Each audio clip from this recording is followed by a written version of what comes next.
नमस्कार, news point लेकर हाजिर हूं मैं राजीव। दोस्तों, इस बार के बिहार चुनाव न केवल राज्य का भविष्य तय करेंगे बल्कि देश का भविष्य भी काफी हद तक यहीं से तय होगा, क्योंकि चुनावी नतीजे बताएंगे कि लोकतंत्र की नई इबारत लिखी जाएगी या नहीं लिखी जाएगी। बिहार में चुनाव से पहले जो SIR हुआ है, यानी स्पेशल इंटेंसिव रिवीजन हुआ है, उसमें कैसे एक झटके में लाखों नाम काटे गए हैं, इसको आप जानते हैं। SIR से मतदाता सूची बिल्कुल सही और साफ सुथरी बने, इस पर किसी को ऐतराज नहीं है, लेकिन विपक्ष आरोप लगा रहा है कि यह मामला इतना सीधा नहीं है और इसे वोट चोरी का नया तरीका बनाया गया है। इसी के खिलाफ कई याचिकाएं सुप्रीम कोर्ट में लगी हैं, जिन पर आज सुनवाई हुई और अब 16 तारीख को अगली सुनवाई होगी। हालांकि अभी तक जो कुछ अदालत में हुआ है उससे यह समझ आ रहा है कि SIR बरकरार रहेगा। इधर बिहार में अब सीट शेयरिंग और उम्मीदवारों के नाम तय करने की तैयारी में सारे राजनीतिक दल जुट गए हैं। खबर है कि चिराग पासवान और जीतन राम मांझी को मनाने का बड़ा काम बीजेपी ने पूरा कर लिया है और अब इस मान मनोबल में कौन सा लेन देन हुआ है, फाइलें कहां दबी हैं या निकली हैं, यह सब तो बाद में पता चलेगा। लेकिन फिलहाल NDA यह बता रहा है कि वो एकजुट है और 13 अक्टूबर को उम्मीदवारों की पहली लिस्ट जारी कर देगा। बीजेपी का बिहार जो है बिहार कोर ग्रुप 11 अक्टूबर को दिल्ली में बैठक करेगा और बीजेपी का जो बिहार का कोर ग्रुप है उसकी बात कर रहा हूं, वो 11 अक्टूबर को दिल्ली में बैठक करेगा, जबकि केंद्रीय चुनाव समिति की बैठक 12 अक्टूबर को प्रस्तावित है। और इस बैठक में प्रधानमंत्री नरेंद्र मोदी, गृह मंत्री अमित शाह, बीजेपी अध्यक्ष JP नड्डा और अन्य वरिष्ठ नेता शामिल होंगे। इन बैठकों के बाद उम्मीदवारों के नामों पर अंतिम मोहर लगेगी, जिसके बाद 13 अक्टूबर को NDA की पहली संयुक्त सूची जारी होने की उम्मीद है। वहीं कांग्रेस भी 15 विधानसभा सीटों पर उम्मीदवारों के नाम तय कर चुकी है और यह बात हमने कल आपको बताई थी। यह पता चला है कि कांग्रेस जिन नामों पर मुहर लगा चुकी है उनमें उसके मौजूदा 15 विधायक शामिल हैं। दो सिटिंग विधायकों की उम्मीदवारी इसलिए होल्ड कर दी गई है क्योंकि पार्टी यहां या तो नए उम्मीदवार उतार सकती है या अपने सहयोगी राष्ट्रीय जनता दल के साथ सीटों की अदला बदली कर सकती है। वैसे इस बार कांग्रेस पार्टी के हिस्से में 58 सीटें आ सकती हैं। यह 2020 के विधानसभा चुनाव में कांग्रेस पार्टी द्वारा लड़ी गई सीटों में से 12 कम है। आपको याद होगा, कांग्रेस पार्टी ने 2020 के विधानसभा चुनाव में, बिहार विधानसभा चुनाव में 70 सीटों पर अपनी उम्मीदवारी ठोकी थी और 70 सीटों पर चुनाव कांग्रेस लड़ी थी, लेकिन उसे 19 सीटों पर ही जीत हासिल हुई थी। Out of 70 only 19 seat Congress जीत के आई थी। लेकिन इस बार कहा जा रहा है कि 58 सीटों पर कांग्रेस चुनाव लड़ेगी। जनसुराज पार्टी जो प्रशांत किशोर की पार्टी है, प्रशांत किशोर की पार्टी ने भी आज अपने 54 उम्मीदवारों के नाम तय किए, लेकिन इस घोषणा के बाद से जनसुराज पार्टी में बगावत दिख रही है। अब प्रशांत किशोर इसे कैसे संभालेंगे ये वही जाने, लेकिन तेजस्वी यादव ने आज एक गेम चेंजर ऐलान कर दिया है। तेजस्वी यादव ने हर घर में एक सरकारी नौकरी पक्की कर दी है और दावा किया है कि वो इसे पूरा करके रहेंगे और ये नौकरी जैसे ही सरकार आएगी 20 महीने के अंदर वो पूरा कर देंगे। 20 महीने। सुनिए जरा तेजस्वी यादव को। कोई प्रमाण देने की जरूरत नहीं है और ये जो हम घोषणा जो कर रहे हैं, बहुत लोगों का सवाल होगा कैसे होगा, कब होगा, क्या तरीका है। ये सवाल उस समय भी पूछा गया था 20 में, और उस समय भी हमने कहा था कि ये साइंटिफिक रूप से हम लोगों ने अध्ययन किया है।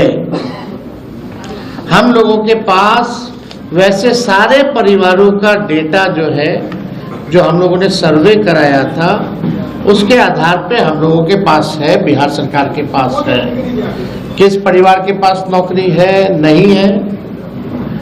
और ये पूरी तरीके से हम अगर घोषणा कर रहे हैं तो ये मेरा प्रण है और जो हो सकता है वही हम करें। कोई जुमलेबाजी नहीं कर रहे, किसी को ठगने का काम नहीं कर रहे और प्रमाण देने को तेजस्वी को देने की जरूरत नहीं है। हमने वो 17 महीने में काम किया। हमें खुशी है कि हमने वो काम किया, 5 लाख लोगों को नौकरी दी, लेकिन एक कसक है और संतुष्ट तेजस्वी नहीं है। अगर 17 महीने ही नहीं अगर हमको पूरा 5 साल मिलता तो आप समझ जाओ 17 महीने में अगर 5 लाख नौकरियां तेजस्वी ने दी तो 5 साल में कितना देता।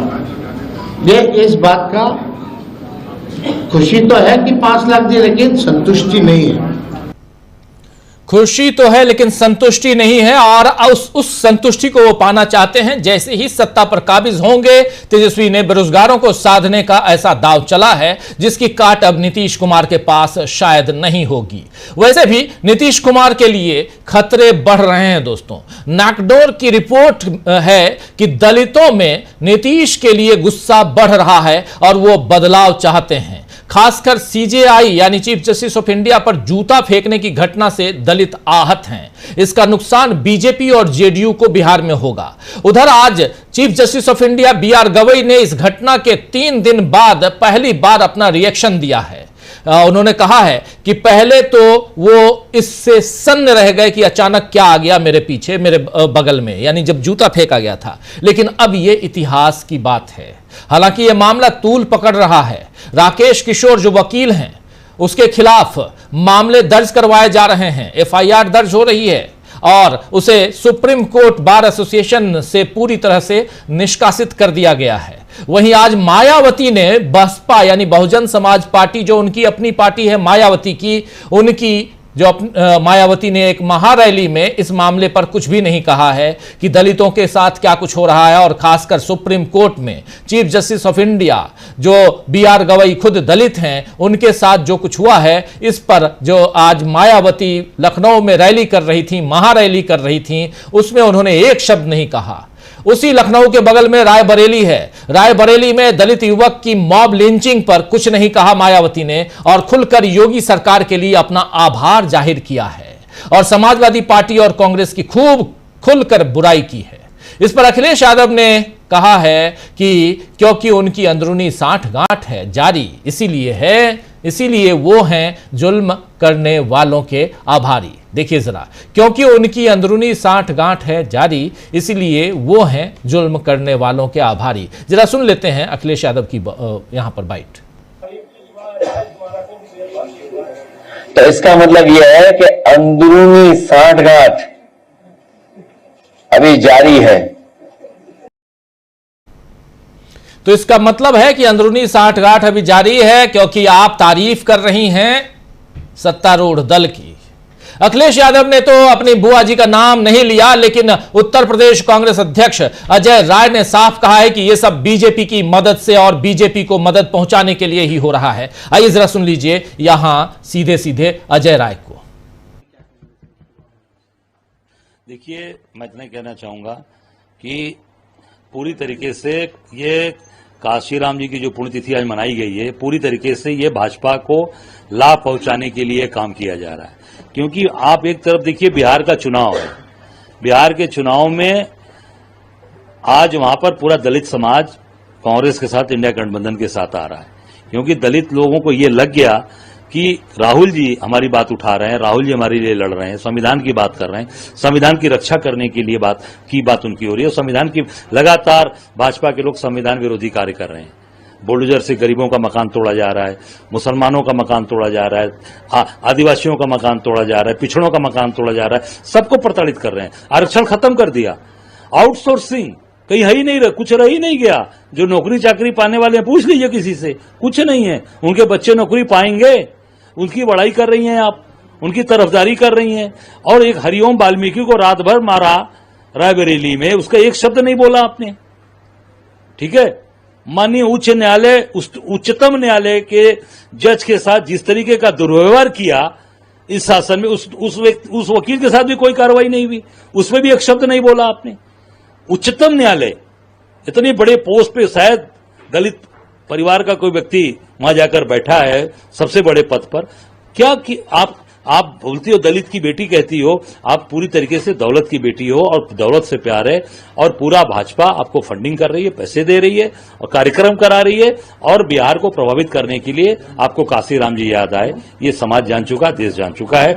ये देखिए मेरे बगल में बैठे हैं राज बहादुर जी, जो काशीराम जी के साथ काम किए, जो 13 लोग काम करने गए थे परिवार छोड़ के, उसमें 12 लोग अब नहीं है इस दुनिया में, अकेले व्यक्ति हैं। जो कांग्रेस के साथ खड़े हैं, राहुल जी के साथ खड़े हैं और राहुल गांधी के साथ चट्टान की तरह खड़े हैं। वहां पूरा जीवन दिया, अब हमारे साथ ये खड़े हैं। आप जिन्होंने पूरा अपना समय दिया, आज देख सकते हैं कि आज उनको वो लोग याद नहीं है, और वो लोग आज अपने पुराने लोगों को, एक भी पुराने लोग उनके साथ हैं जिन्होंने बसपा को खड़ा करने में, काशीराम जी को खड़ा करने में, आप देख सकते हैं यहीं राज बहादुर जी बैठे हैं, नसीमुद्दीन सिद्दीकी जी बैठे हैं, यही आप दानिश अली जी, जिसको पार्लियामेंट के अंदर देखिए आ गए, भाजपा के सांसद ने अपमानित किया हमारे दानिश अली जी को।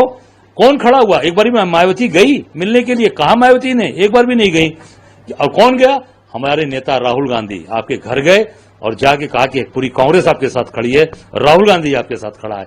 तो कांग्रेस सबका सम्मान करती है। जितने भी बसपा के लोग थे आज वो कांग्रेस के साथ खड़े हैं, राहुल गांधी जी के साथ खड़े हैं, इसलिए कि राहुल गांधी संविधान के साथ खड़े हैं, संविधान की रक्षा की बात करते हैं और सबको जोड़कर लेके चलने की बात करते हैं। मायावती पूरी तरीके से भाजपा के साथ हैं और भाजपा के कहने पर कार्यक्रम कर रही हैं, और बिहार को प्रभावित करने के लिए ये कार्यक्रम कराया है भाजपा ने। भाजपा के द्वारा पूरी तरीके से ये फंडेड है, और भाजपा के द्वारा अभी मुझे पता चला कि सरकार की तरफ से निर्देश दिए गए हैं आरटीओस को, अधिकारियों को, कि पूरी तरीके से डीजल भरवा के इनको बसें दी जाएं। ये आरटीओ बता रहे हैं, मैं नाम नहीं बताऊंगा, उनका नौकरी चली जाएगी बेचारों की। वो आरटीओ को कहा गया है सरकार के द्वारा, इसीलिए तो योगी जी की बड़ाई हो रही है। पूरे प्रदेश की फोर्स लगा दी गई है यहां पर। इतना खतरा है मायावती जी को। हम लोग मोदी जी से लड़ रहे हैं, चट्टान की तरह खड़े हैं। मेरे सारे गनर हटा लिए गए, मेरी सारी सुरक्षा हटा ली गई। एक गनर है मेरे साथ, प्रदेश अध्यक्ष हूं। आप सोच सकते हैं कि क्या खेल चल रहा है भाजपा और बसपा का। ये सब समझ चुका है, पूरा देश जान चुका है।